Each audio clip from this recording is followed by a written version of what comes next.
Mis adorados y queridos amores, tengan todos ustedes muy buenos días, buenas tardes, buenas noches, dependiendo del país y el lugar donde tú te encuentres.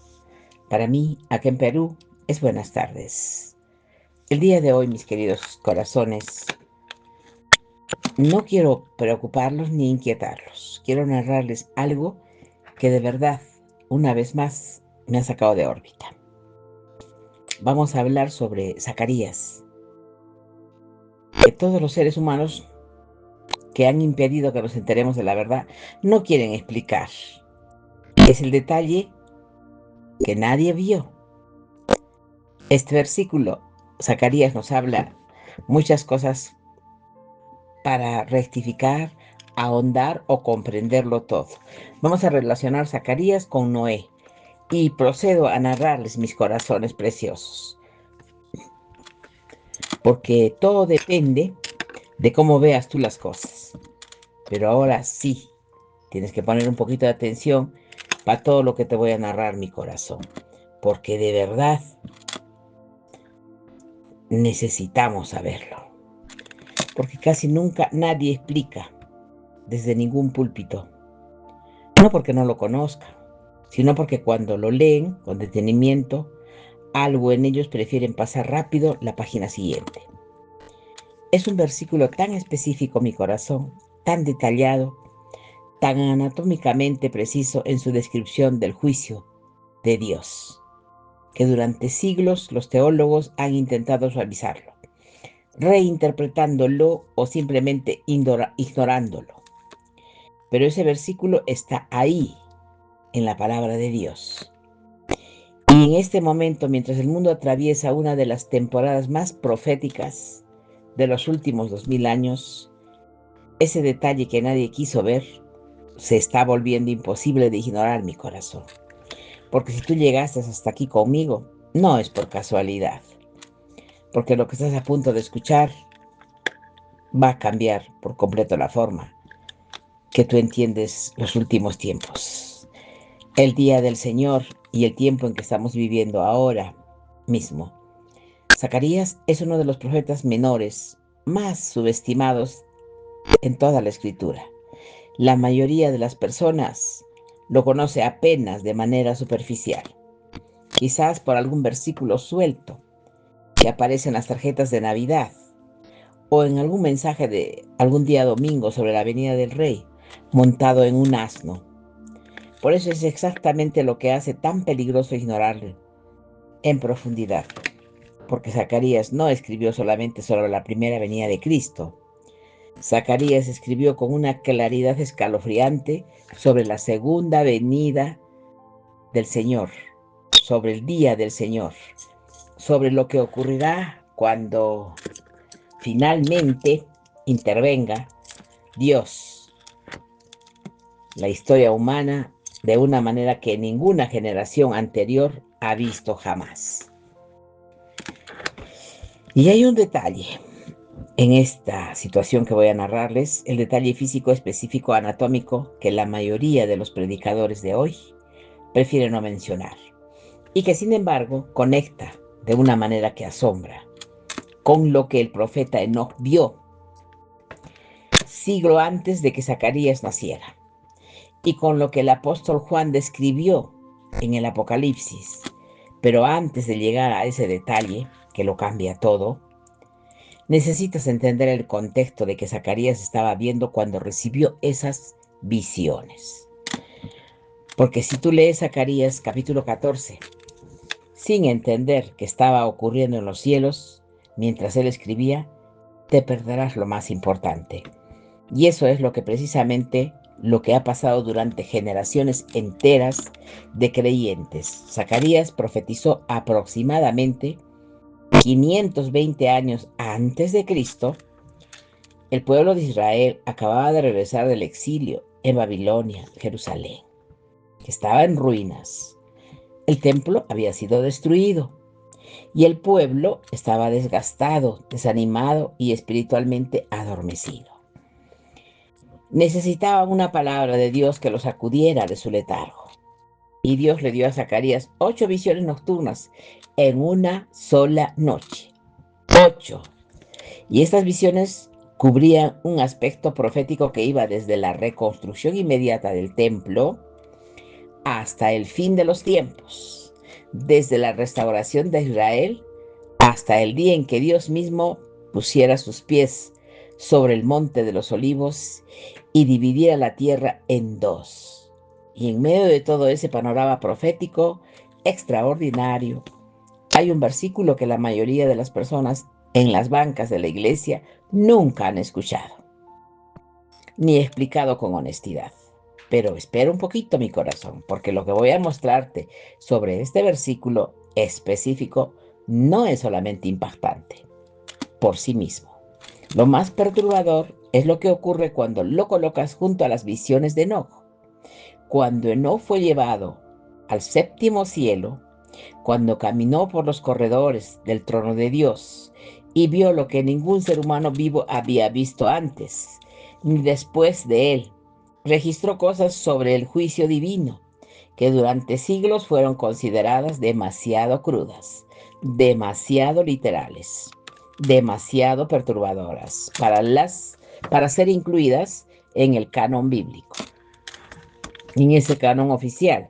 Pero sin embargo, estas descripciones de Enoc encajan perfectamente bien con lo que vio Zacarías, con lo que él escribió, con una precisión que no puede ser coincidencia, mis amores, porque ustedes saben que todo lo que les comparto sobre la Biblia etíope es verídico. Son 81 canon. Entonces ya nadie puede dudar. Las personas que ya sabemos la verdad, ya estamos convencidas de toda esta realidad. Vamos a seguir narrando, porque esto no es una teoría, no es especulación. Esto está escrito en los textos más antiguos de la humanidad, que posee sobre los misterios del juicio de Dios.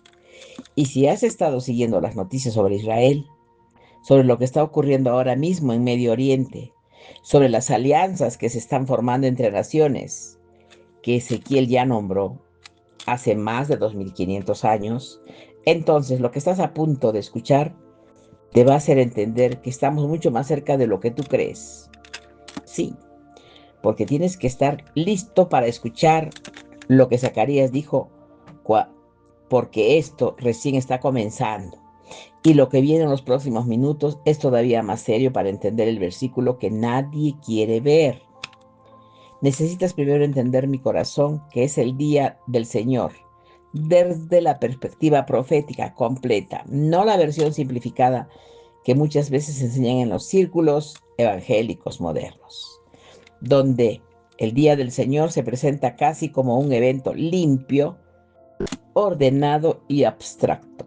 La realidad es que los profetas que describieron sobre ese día, lo describieron como algo de una magnitud y una crudeza que hace palidecer cualquier descripción humana de la guerra. Isaías habló de él, Jeremías lo describió con gemidos, Ezequiel lo pintó con colores que hacen temblar, Joel lo anunció como algo que haría que ninguna generación anterior ni posterior pudiera compararse con esa tribulación. Y Zacarías, ese profeta menor al que tantas veces se ignora, lo describió con un nivel de detalle anatómico que simplemente no tiene paralelo en ningún otro texto profético del Antiguo Testamento. Zacarías capítulo 14 es el capítulo del día del Señor por excelencia. Empieza con algo que muchos creyentes conocen de manera general.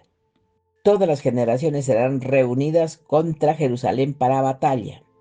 La ciudad será tomada, las casas serán saqueadas, y cuando todo parezca perdido, cuando Israel esté al borde de la extinción total como nación, algo ocurrirá, algo que cambiará todo en un instante. En el versículo 4 lo dice con una claridad que debería hacer temblar a cualquiera que lo lea con atención. En aquel día sus pies estarán sobre el monte de los olivos, que está frente a Jerusalén al oriente, y el monte de los olivos se partirá por en medio, hacia el oriente y hacia el occidente, haciendo un valle muy grande. La mitad del monte se apartará hacia el norte y la otra mitad hacia el sur. Esto es literalmente lo que dice la Biblia. No es metáfora, no es poesía alegórica, es una descripción física de lo que ocurrirá cuando Jesús ponga sus pies sobre la misma tierra, desde donde ascendió 2000 años atrás. El Monte de los Olivos literalmente se dividirá en dos mitades, creando un valle de escape para los sobrevivientes de Israel. Geólogos,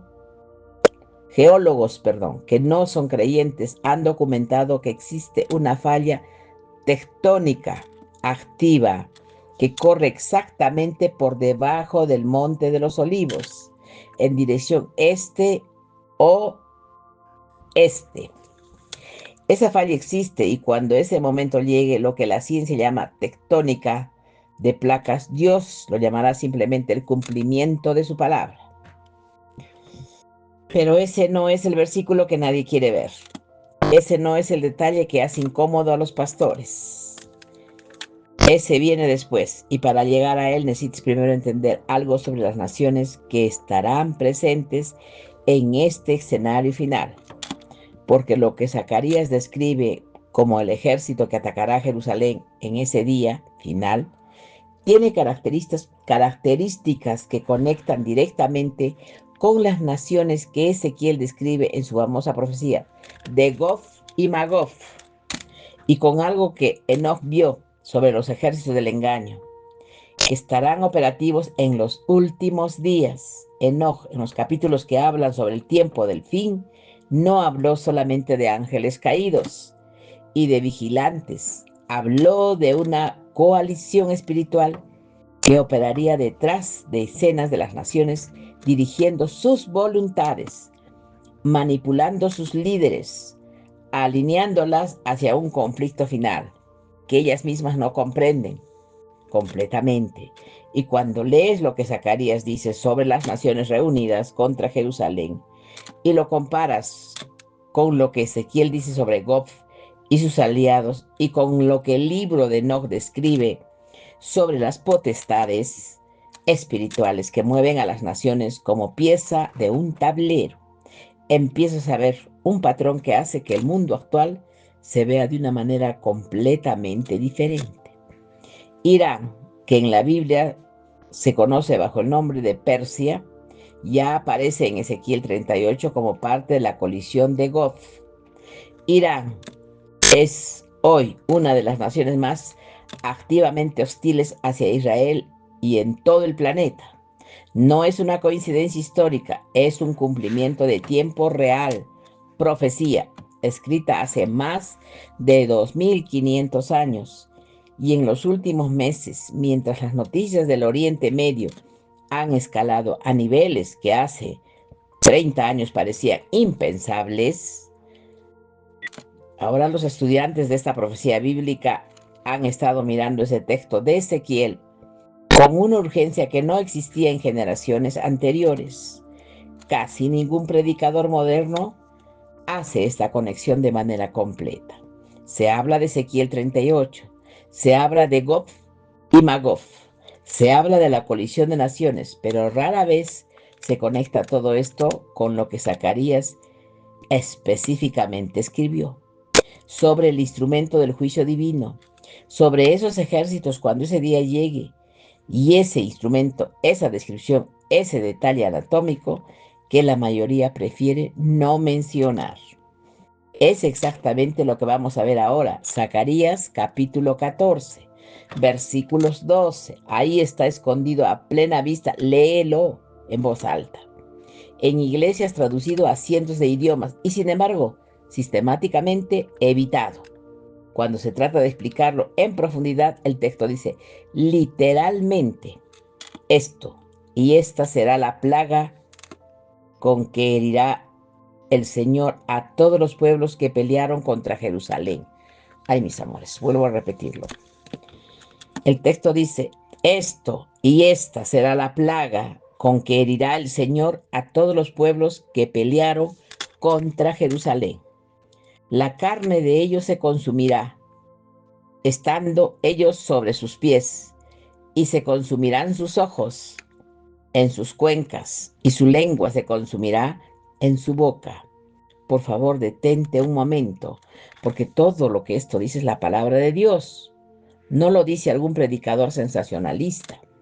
No lo dice alguna teoría conspirativa. Lo dice Zacarías en el capítulo 14, versículo 12. La carne consumiéndose, los ojos consumiéndose en sus cuencas, la lengua consumiéndose dentro de la boca, estando ellos todavía de pie, o sea, todavía vivos. Porque los pastores no explican esto. ¿Por qué? Los sacerdotes tampoco lo hacen. ¿Por qué? Que cuando se predica sobre el día del Señor casi nunca se llega a este versículo con detenimiento. ¿Por qué? Porque cuando se enseña Zacarías 14 se detienen en los versículos hermosos sobre el agua viva que saldrá de Jerusalén y sobre el reinado de Cristo, pero se pasan rápido por el versículo 12. Y más importante todavía, ¿qué significa ese versículo para lo que estamos vivos hoy? Esa pregunta es la que lo cambia todo. Y la respuesta conecta con enojo. Él dice, dejar de pensar en ella. Escribe en los comentarios, sí, mi corazón. Ahora yo te pido de todo corazón que tú lo compartas todo esto, que lo difundas. Porque si necesitamos hablar claro, necesitamos despertar a las personas. Porque si no lo hacemos, es muy, muy importante que muchas personas sientan el peso de esas palabras. Por esto es que yo pienso que no vino solamente esta información, es una advertencia de Dios para esta generación. Cuando los teólogos del siglo XIX encontraron estas palabras en Zacarías, no tenían ningún referente a la experiencia humana que les ayudaría a visualizar qué tipo de evento podría producir algo. Así que la carne se consuma, que los ojos se disuelvan en las cuencas, que la lengua se licúe dentro de la boca y que todo esto ocurra mientras el ser humano todavía está de pie. Es muy extraño, ¿verdad? Que muchos lo interpretaron como metáfora, no como una imagen profética sobre el juicio espiritual, sino como una manera figurada de describir la derrota militar.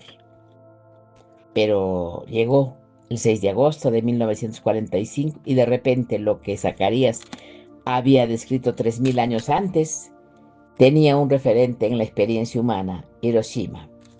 Los sobrevivientes que estaban más cerca del epicentro de la bomba atómica. ¡Wow! Claro. Describieron exactamente eso. Personas que caminaban y de repente su carne comenzaba a consumirse. Ojos que se derretían. Lenguas que se disolvían. No como metáfora, sino como descripción literal de lo que una detonación termonuclear a corta distancia hace con el cuerpo humano. Zacarías lo describió en una precisión 3000 años antes de que existiera la física nuclear y lo presentó no como una catástrofe accidental, sino como el instrumento específico del juicio de Dios sobre los ejércitos que atacarán a Jerusalén en el día del Señor.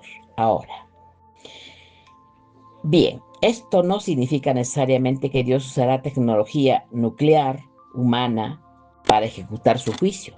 La Biblia es clara en que el agente de esa plaga es el Señor mismo. No es un misil, no es una bomba lanzada por un ejército. Significa que Zacarías describió con vocabulario de su época y con precisión que el Espíritu Santo le dio un evento que produciría efectos físicos en la humanidad.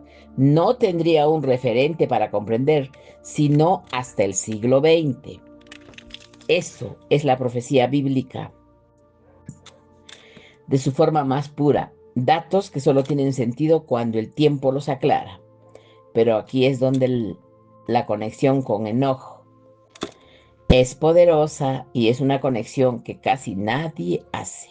Cuando Enoch fue llevado al cielo y le mostraron los depósitos de los fenómenos naturales, cuando le mostraron los ángeles que gobernaban el fuego, el hielo, el viento y los rayos, y cuando le enseñaron cómo opera el cosmos bajo la dirección de Dios, Enoch vio, pero que hoy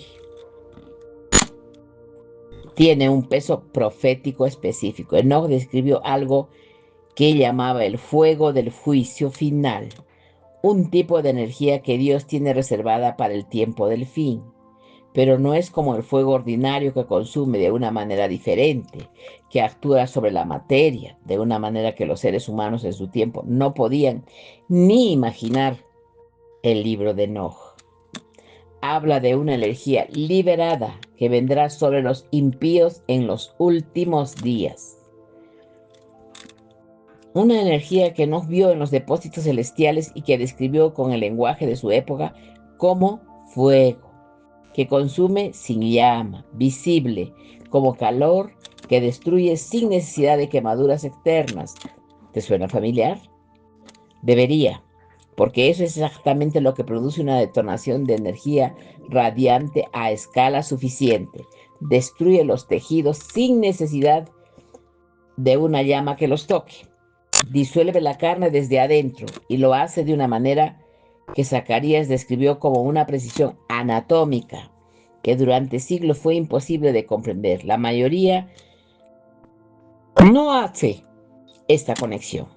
La mayoría que estudia el libro de Zacarías 14, porque la mayoría que estudia Zacarías no lo conecta con las visiones de Enoch. Pero cuando los colocas juntos y cuando ves que los dos textos separados por siglos, escritos en contextos completamente diferentes, describe con el mismo nivel de especificidad un evento que ninguno de sus autores podía haber conocido por experiencias humanas.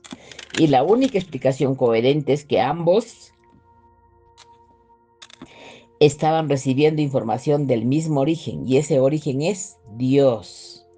Si estás tú libre y tienes preocupación por lo que te estoy diciendo y tienes un poco de miedo y de tensión, tienes que mantenerte quieto y tranquilo, porque creo que es el momento de que sepamos toda la verdad. Y si ves que esto te perturba demasiado, sería bueno que mejor salieras y pusieras en tu intención ver otro canal. Pero yo creo que los que queremos despertar y debemos saber la verdad de todo esto, porque no podemos ya cerrar los ojos a todo esto. Ahora sí vamos a, a explorar muchas cosas con lo que estás escuchando ahora en este mismo momento. Porque lo que acabamos de ver de Zacarías 12, esa descripción física del juicio, es la revelación principal, pero no es todo. Porque hay dimensiones de ese mismo capítulo que son igualmente perturbadoras y que la mayoría ignora completamente. Y una de esas dimensiones tiene que ver con algo que Jesús mismo conectó con las palabras de Zacarías durante su ministerio en la tierra, y que el apóstol Juan después amplió en el libro del Apocalipsis de una manera que hoy, en el año en que estamos viviendo, se ve una claridad que simplemente no era posible verla antes. Zacarías capítulo 12, versículo 10, este es el versículo que sí se cita con más frecuencia, lo que casi nadie menciona. Es la conexión específica que tiene que ver con el proceso del juicio que lleva hasta el capítulo 14. El versículo dice: derramaré sobre la casa de David y sobre los moradores de Jerusalén espíritu de gracia y de oración, y mirarán a mí, a quien traspasaron, y llorarán como se llora por hijo unigénito. Juan lo cita directamente en el Apocalipsis capítulo 1, versículo 7. He aquí que viene en las nubes y todo ojo lo verá, y los que le traspasaron y todos los linajes de la tierra harán lamentaciones por él. Así sea. Esto es muy específico. Esto es profecía cumplida y profecía pendiente al mismo tiempo. Y Israel mirará a aquel a quien traspasaron. Ese momento de reconocimiento nacional colectivo, ese momento en que el pueblo de Israel, que durante 2000 años rechazó la identidad mesiánica de Jesús, lo reconocerá, no por concepto teológico, no como abstracción religiosa, sino porque lo verán con sus ojos viniendo tiene que ser, porque acá dice otra cosa, viniendo en las nubes con poder y gloria. Y ese reconocimiento, dice Zacarías, producirá un llanto nacional que no tiene precedentes en la historia de ningún pueblo, como un llanto por un hijo unigénito, como un lloro por el primogénito, pero existe algo todavía más perturbador.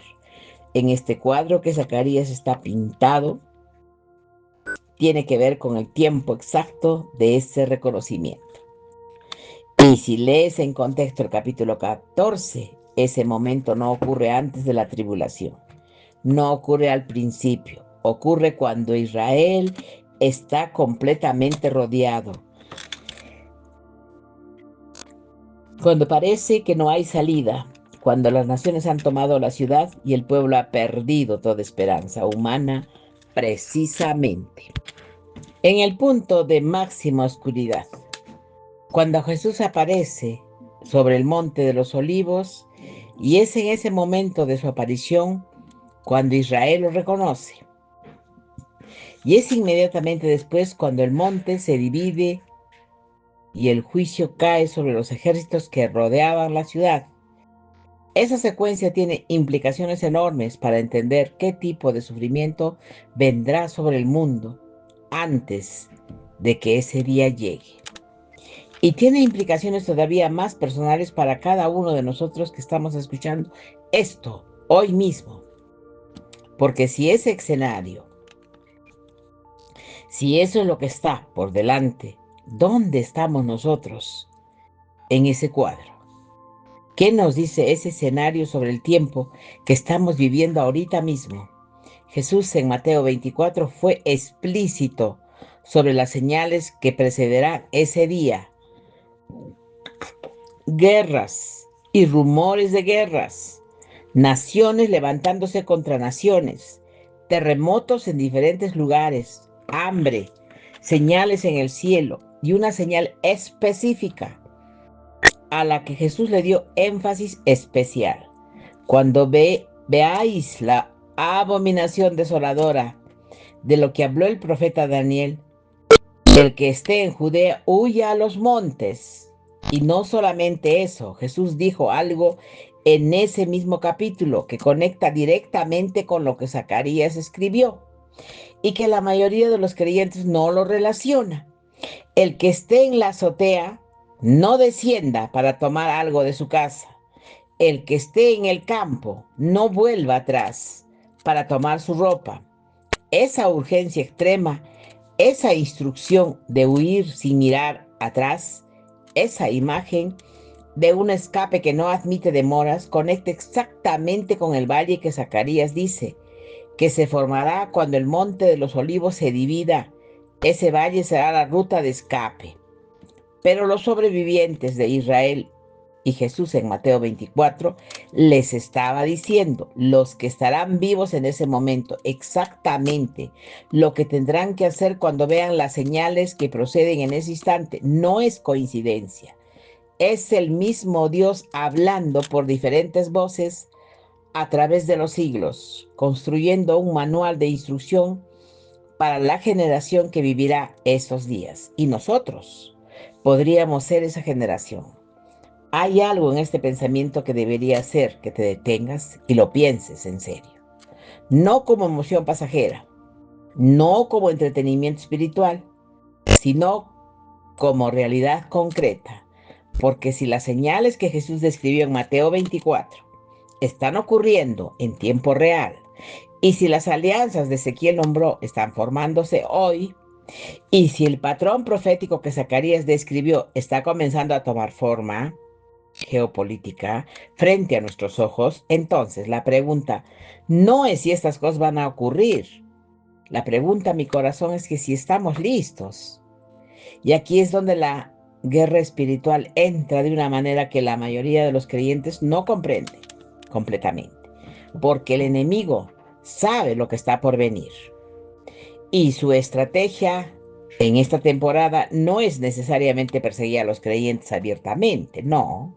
Su estrategia es distraerlos, adormecerlos, sus espíritus con el ruido de la vida cotidiana, con las presiones económicas, con la controversia de las redes sociales, con las divisiones dentro de la misma iglesia, con los debates teológicos sin fin que nunca llegan a producir transformación personal. Él en estos tiempos no necesita que niegues a Jesús, solo necesita que no lo busques, solo necesita que estés tan ocupado con todo lo demás que nunca llegues a estar a ese lugar de profundidad con Dios. Eso es lo que quiere la oscuridad para todos nosotros, que vivamos distraídos, que vivamos confundidos, que vivamos en otras cosas y que no creamos nada de las cosas de la luz. Es en realidad muy fuerte. Lo que ellos quieren es que nunca llegues al lugar donde puedas profundizar con Dios, donde la revelación espiritual pueda habitarte de verdad. Enoc fue llevado al cielo porque era un teólogo brillante. No fue llevado al cielo porque conocía todas las respuestas. Fue llevado al cielo, según el texto bíblico en Génesis 5, porque caminó con Dios.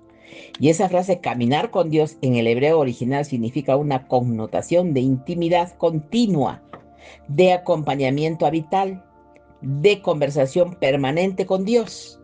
Enoc vivió en un mundo que el texto de Génesis describe como profundamente corrompido, pero él no estaba corrompido en ese tiempo. El mismo mundo que le precedió al diluvio, un mundo donde los vigilantes habían contaminado la humanidad, donde los Nefilim caminaban entre los hombres, donde la violencia llenaba toda la tierra. Y en ese contexto Enoc eligió caminar con Dios, contra la corriente, contra el ambiente, contra la presión de su época. Y ese caminar lo llevó a una intimidad con Dios que ningún otro ser humano había alcanzado hasta ese momento, mis corazones. El libro de Enoc describe cómo en ese caminar Dios fue revelándole misterios sobre los cielos, sobre los ángeles caídos, sobre el juicio venidero, sobre el tiempo del fin, no porque no los buscara, por curiosidad, sino porque cuando caminaba con Dios, Dios le hablaba, y cuando Dios te habla de lo que a Él le importa. Y lo que más le importa a Dios en este momento de la historia, según todo lo que los profetas escribieron, es la salvación de los que pertenecen y el establecimiento de su reino eterno. La mayoría de los creyentes de hoy está más cerca del mundo que de ese caminar con Dios. Eso es bien cierto. Y Enoc ejemplificó, y no lo digo como condena, lo digo como diagnóstico honesto, porque lo que está por venir requiere un nivel de intimidad con Dios que no se construye en el camino, en este último momento. Está difícil. El ser humano se dedica a internet, a las noticias, a los periódicos, al fútbol, a las distracciones mundanas en las noches, a ocuparte de hablar mal de tus hermanos, a pelear con tus hijos, a discutir con tu pareja, a dejarte llevar por la cólera, el odio, el rencor. Y eso es lo que se está viviendo ahora, en este momento, mis amores. Necesitamos más intimidad con Dios. Esto no se construye en el último momento. Requiere haber construido esta relación en los días ordinarios, en los días sin crisis, en los días cuando parecía que no había urgencia. Porque cuando llegue la urgencia y está llegando, no habrá tiempo para empezar desde cero. Tienes que hacerlo hoy día, mi corazón. Tienes que cambiar tu forma de vivir. Tienes que dejar todo lo que no vale, lo que no sirve, todas las cosas materiales, y ocúpate de lo que tienes en tu interior. Vamos a regresar ahora con Zacarías, capítulo 14, porque hay otro detalle que casi nadie menciona y que conecta con algo que Juan escribió en el Apocalipsis de una manera que hace que todo el cuadro profético se complete de una forma impresionante. Después del versículo 12, después de la descripción del juicio físico sobre los ejércitos enemigos, el texto de Zacarías continúa describiendo lo que ocurrirá con el resto de las naciones que sobrevivan ese día. Y lo que dice es algo que muchos creyentes modernos, especialmente los que tienen una visión muy individualista de la salvación, no terminan de procesar. Dice que todas las naciones que quedaren en todas las naciones que vinieron contra Jerusalén, subirán de año, un año para adorar al Rey, al Señor de los ejércitos. y a celebrar la fiesta de los tabernáculos. Hay un reino literal, un reino sobre esta tierra, un reino donde Cristo reinará desde Jerusalén. Y en ese reino las naciones que sobrevivan el día del Señor no serán destruidas automáticamente. Tendrán la oportunidad de entrar bajo la soberanía de Cristo, de subir a Jerusalén, de adorar al Rey. Lo que Zacarías dice a continuación es sorprendente. Cualquier familia de la tierra que no suba a Jerusalén para adorar al Rey, el Señor de los ejércitos, lluvia no caerá sobre ellos. El juicio del reino milenial no será la destrucción inmediata de todos los impíos, será la ausencia de la bendición de Dios sobre los que se nieguen a someterse a su señorío. Eso es lo que Juan amplía en Apocalipsis cuando describe el milenio, cuando describe el reinado de Cristo y de los santos durante 1000 años, cuando describe el escenario que viene después del día del Señor, antes del juicio, del gran trono blanco.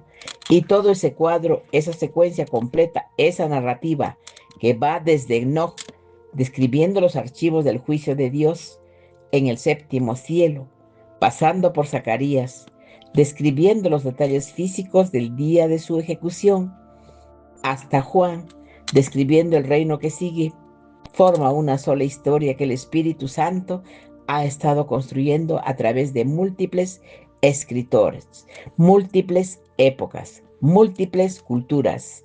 Pero hay algo todavía más urgente. Todo esto para los que estamos vivos hoy. Hay algo que conecta lo que vivimos en Zacarías en el presente inmediato. Una manera que no puedes ignorar, una vez que lo veas claramente en el capítulo 14 de Zacarías, comienza con esta frase: He aquí el día del Señor, viene. Ese verbo en el hebreo original está en un tiempo que indica inminencia, que indica que el movimiento ya ha comenzado y que el proceso ya está en marcha. No dice que vendrá algún día. Dice en un futuro vago e impreciso, dice que viene como algo que ya está en tránsito, como algo cuya llegada ya es inevitable y cuyo movimiento ya comenzó. Y cuando miras el mundo de hoy con esa perspectiva, el cuadro es diferente, porque lo que está pasando en Israel, en el Medio Oriente, en las relaciones entre las grandes potencias mundiales, en el estado moral y espiritual de las sociedades occidentales, en la persecución a los creyentes en múltiples partes del mundo, en los cambios que están ocurriendo dentro de la misma iglesia cristiana. Todo esto, visto desde la perspectiva de Zacarías, no es accidente. No es el resultado aleatorio de las fuerzas históricas económicas, es el despliegue de un plan que fue escrito en los cielos antes de que el tiempo comenzara y que los profetas registraron para que las generaciones que vinieran esos días no fueran tomados por sorpresa. Enoch lo vio en el séptimo cielo, lo escribió y nadie quiso escucharlo en su época. Jesús lo repitió en el Monte de los Olivos y en sus parábolas y muchos prefirieron ignorarlo. Los apóstoles lo transmitieron y las generaciones siguientes lo fueron suavizando, reinterpretando, acomodando a mentalidades más cómodas. Pero la palabra de Dios no se acomoda a mi corazón. La palabra de Dios se cumple. Y en ese tiempo se está cumpliendo a una velocidad que las generaciones anteriores no experimentaron. Hay una pregunta que necesito hacerte antes de avanzar un poco más. No es una pregunta retórica. Es una pregunta que merece tu respuesta, pero una respuesta honesta, real, personal, tuya. Si el día del Señor llegara hoy día, si las señales de Zacarías que describió comenzaran a manifestarse en el horizonte del mundo, hoy día esta posición espiritual te encontraría ¿cómo? ¿Estarías en un lugar de intimidad con Dios, del que no habló, como caminaba Él? ¿O estarías entre los tomados por sorpresa, los que conocían las profecías intelectualmente, pero no las habían hecho parte de su vida? No, porque hay muchos que no lo creen. Hay muchos que prefieren seguir su vida material, viendo sus videos, viendo TikTok, viendo todo lo que te comparten para que estés confundido y asustado. La pregunta no tiene respuesta fácil. Y la respuesta honesta para la mayoría de los creyentes de hoy, incluyendo los creyentes de décadas de fidelidad, es que hay una distancia entre el nivel de vida espiritual de los tiempos que exigen y el nivel de vida espiritualmente que realmente se está viviendo ahora. No porque no hay amor hacia Dios, sino porque el ruido del mundo, la presión de la vida, las distracciones digitales que tú tienes en tu celular todos los días, es lo único que sabes hacer. ¿Sí? ¿O me equivoco? Y todas las comodidades materiales que han construido una capa de aislamiento espiritual, que hace más difícil escuchar la voz de Dios con la claridad de estos tiempos. Que necesitan eso, puede cambiar hoy, puede cambiar en este momento, porque el mismo Dios que le habló a Enoch, hablando de la corrupción que iba a haber en el mundo, es el mismo Dios que le habló a Zacarías en el contexto de un pueblo desanimado y disperso. Es el mismo Dios que le habló a Juan en el contexto de una iglesia que perseguía y que parecía al borde de la extinción. Es el mismo Dios que está hablando hoy a través de su palabra, a través de las señales, a través de los tiempos, a través de los momentos como este, donde el Espíritu Santo usa una revelación profética para despertar los corazones que están listos para ser despertados. Tienes que entender, mi corazón, tenemos que despertar hoy.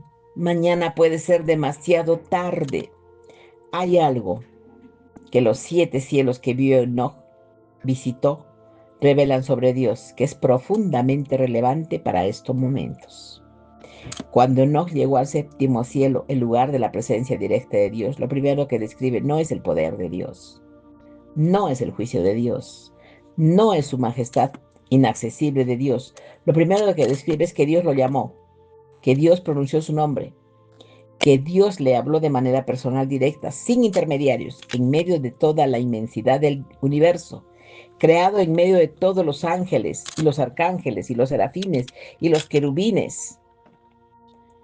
Y Dios del universo pronunció nombre de Enoch como si fuera la cosa más importante en el mundo en ese momento. Y eso es lo que Dios quiere hacer contigo, no con una categoría abstracta de creyente contigo, con tu nombre, con tu historia, con tus miedos, con tus dudas, tus fracasos y tus esperanzas. El Dios que diseñó los 7 cielos, el que guardó los depósitos del juicio para el tiempo del fin, el que le dictó a Zacarías los detalles anatómicos de cómo caerá ese juicio sobre los enemigos de su pueblo, ese mismo Dios tiene la capacidad y el deseo de pronunciar tu nombre en medio de toda esta tormenta que se está formando en el horizonte del mundo. Y esa voz es la única que tiene el poder de establecer en un lugar de paz que ninguna circunstancia puede quitar. Jesús lo dijo en Juan capítulo 14, no se turbe vuestro corazón, creéis en Dios, creed también en mí, en la casa de mi Padre muchas moradas hay. Y así no fuera, yo lo hubiera dicho, voy pues a preparar un lugar para vosotros. Si me fuere y os preparar el lugar, vendré otra vez y hoy tomaré a mí mismo. No hay versículo en toda la escritura que no comunique con más ternura y con más precisión lo que está en juego en este mismo momento, en este tiempo. Él fue, Él preparó, Él viene. Esa no es una teología, es una promesa personal, es un compromiso del Hijo de Dios, del Hijo del Hombre, con cada persona que ha puesto su confianza en Él. Y Zacarías, ese profeta, lo describió con precisión escalofriante, el juicio que caerá sobre los enemigos de Dios. También describió con esa misma precisión la restauración que vendrá para los que pertenecen a Dios. En el mismo capítulo 14, después de todo el horror del juicio, después de la plaga que consume la carne, después de la división del monte de los olivos, después de la escena que va a hacer temblar la tierra, viene esa imagen. Y será el rey sobre toda la tierra. En aquel día el Señor será uno y su nombre uno. un solo rey, un solo nombre, un solo reino sin guerra, sin hambre, sin enfermedad, sin muerte, sin el llanto que conocemos hoy, sin la separación que produce la muerte, sin ese dolor que produce la traición, sin la desesperanza que produce la injusticia. Todo esto habrá terminado y comenzará algo que el ojo humano no ha visto, que el odio humano no ha escuchado, que la mente humana no puede imaginar completamente, pero es completamente real y está completamente garantizado por la palabra de Dios que no miente. Eso es lo que hay al otro lado de todo lo que Zacarías describió. Y eso es lo que hay al final del camino que los profetas trazaron. Eso es lo que está esperando a cada persona que en este momento decide solo conocer las profecías de Dios, sino aprenderlas y vivirlas de acuerdo con el tiempo que ya está llegando. Porque Zacarías no escribió estas cosas para aterrorizarnos, las escribió para prepararnos, para que cuando los ejércitos se reúnan y el mundo pareciera colapsar, los que conocen a Dios sepan que el desenlace ya está escrito en el final, ya está decidido. Es el rey que ya viene y que su venida no es solamente el fin de algo, es el comienzo de todo lo que Dios siempre quiso para toda su creación. Todo tiene sentido, todo está muy bien. Ahora, mis amores preciosos, lo único que nos queda a nosotros es estudiar, volver a leer, a escuchar lo que yo les estoy compartiendo y tomar una decisión, cambiar su vida, dejar lo material, dejar lo efímero, para convertirte en una persona totalmente espiritual. Sé que para muchos va a ser un poco difícil, pero no es imposible cuando tú quieres alcanzar la gloria divina. De ti depende todo, mi corazón. Recordemos las palabras de nuestro Padre, que me dejó bien claro a mí. Tienen que despertar hoy. Mañana puede ser demasiado tarde. Es vuestra decisión, mi corazón. Para mí ha sido un placer muy grande estar con todos ustedes ahora. Gracias por estar conmigo, de verdad. Besitos, los amo. Hasta prontito. Chao.